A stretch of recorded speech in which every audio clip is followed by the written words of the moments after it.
हिंदुस्तान के सियासी चेहरे, गली से लेकर संसद तक, जनता का विश्वास, जनता की आवाज, नेताओं की कहानी, उनकी जुबानी।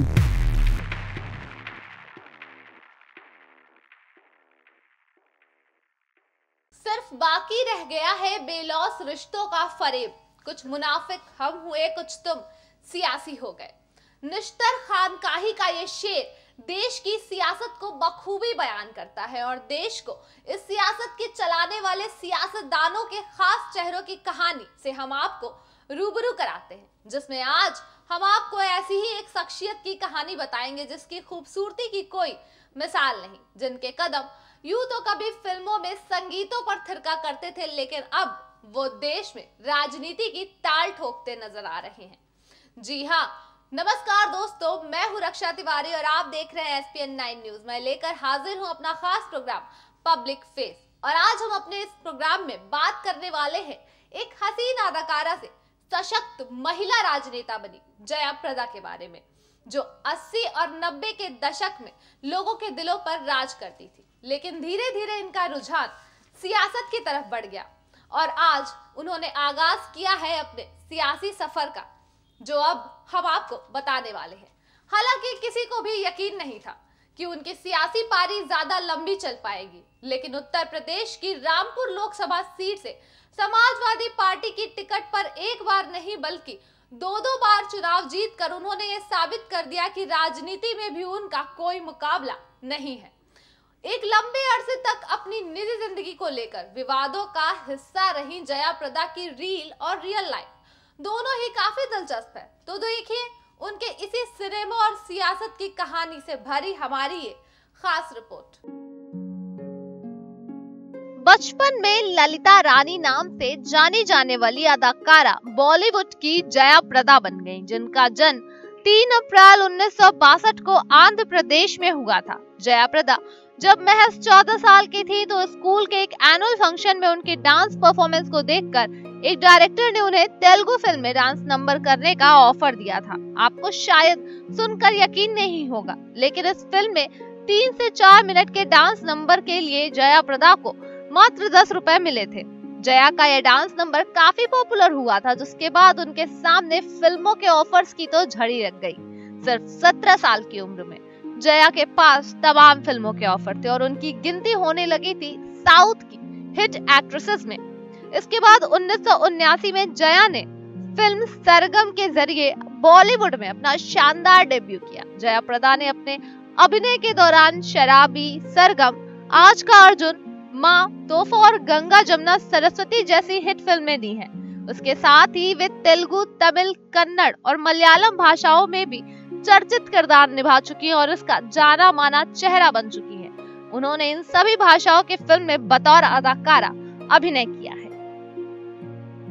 जया प्रदा बॉलीवुड की उन गिनी चुनी अभिनेत्रियों में शुमार है जिनमें सौंदर्य और अभिनय का एक अनूठा मेल है। लेकिन कहते हैं ना कि बॉलीवुड की एक्ट्रेसेस की लाइफ बाहर से जितनी चमक धमक वाली नजर आती है उतनी ही अंधेरे भरी होती है, और ऐसा ही कुछ है जया प्रदा के साथ।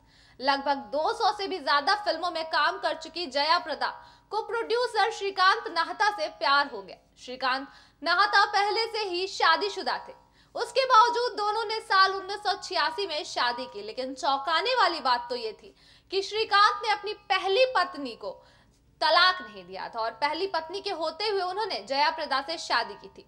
जया प्रदा और श्रीकांत की पहली पत्नी दोनों ही आपसी सहमति से बाद में एक साथ रहने को राजी हो गई थी। श्रीकांत को अपनी पहली पत्नी से 3 बच्चे थे, लेकिन वहीं जया प्रदा से उन्हें कोई भी संतान नहीं हुई। हालांकि जया प्रदा के बारे में ये खबरें बहुत आई थी कि अपनी सौतन से चिढ़कर जया प्रदा ने एक नहीं बल्कि 3 बार खुदकुशी करने की कोशिश की थी, लेकिन इसके कोई पुख्ता सबूत नहीं मिले।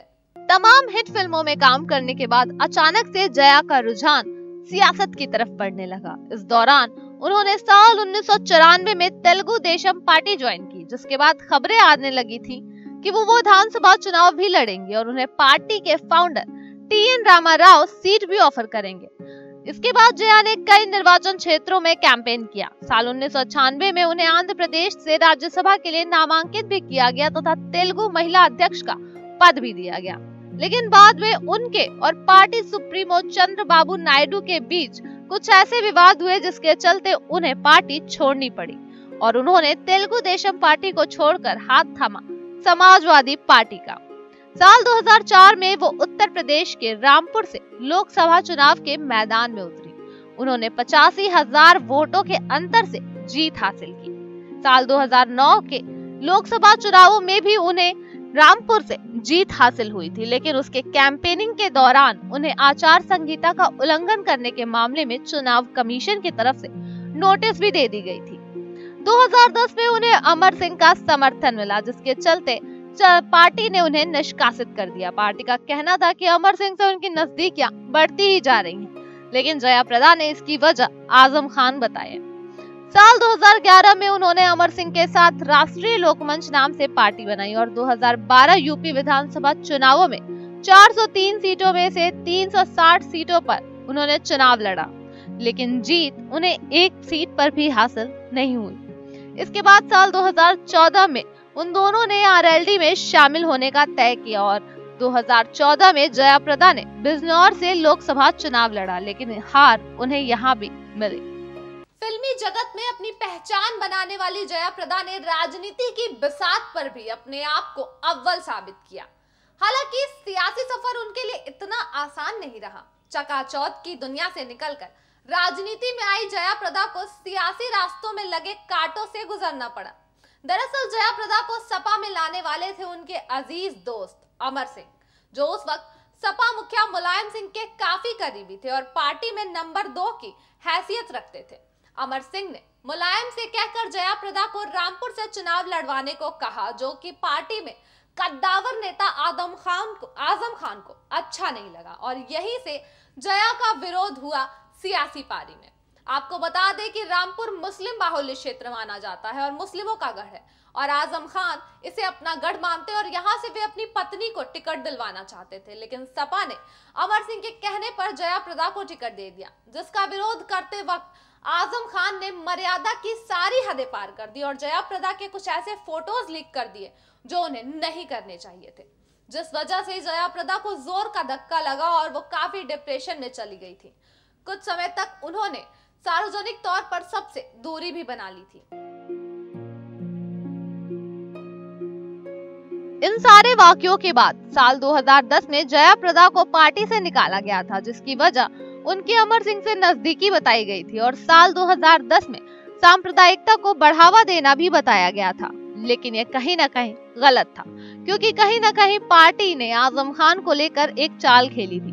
पार्टी के वर्चस्व को कोई झुटला नहीं सकता था और ऐसे में आए दिनों आजम खान और जया प्रदा के बीच आरोप प्रत्यारोप की खबरें सामने आती रहती थी, जिससे पार्टी की इमेज को खासा नुकसान होता था। पार्टी आजम खान के वर्चस्व को झुटला भी नहीं सकती थी और आजम खान के खिलाफ भी नहीं जा सकती थी, इसलिए पार्टी ने जया प्रदा को ही पार्टी से हटाना जरूरी समझा और ऐसा ही किया। जया प्रदा ने आजम खान पर आरोप भी लगाए थे कि आजम खान ने उन पर एसिड अटैक करवाने की कोशिश की है, जो कि नाकाम रहे थे। इन सारे आरोपों से आजम खान की इमेज पर काफी असर पड़ा था और जया प्रदा भी विवादों का एक हिस्सा रही थी और आए दिन सुर्खियों में आती रहती थी।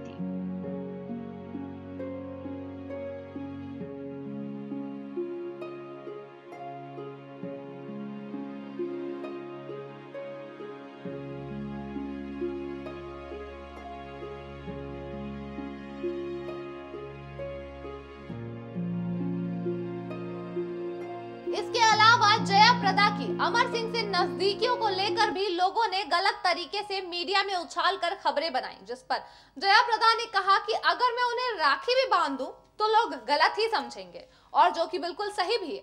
खैर, ये तो था सफर बॉलीवुड की हसीन अदाकारा से राजनीतिक की कड़क तस्वीर बनी जया प्रदा का, जिनकी लोकसभा चुनावों में आने वाले लोकसभा चुनाव में भूमिका देखने वाली होने वाली है, क्योंकि पिछली बार बिजनौर से लोकसभा 2014 के चुनाव में उन्होंने उम्मीदवारी दी थी और वे हार गई थी। लेकिन इस बार जया प्रदा अपनी उम्मीदवारी कहां से देती है, किस क्षेत्र से देती है और राष्ट्रीय जनता दल में उनकी क्या भूमिका होती है, ये देखने वाला होगा। तब तक के लिए आप हमें दीजिए इजाजत। हम जल्द ही लौटेंगे आपके फेवरेट प्रोग्राम पब्लिक फेस में।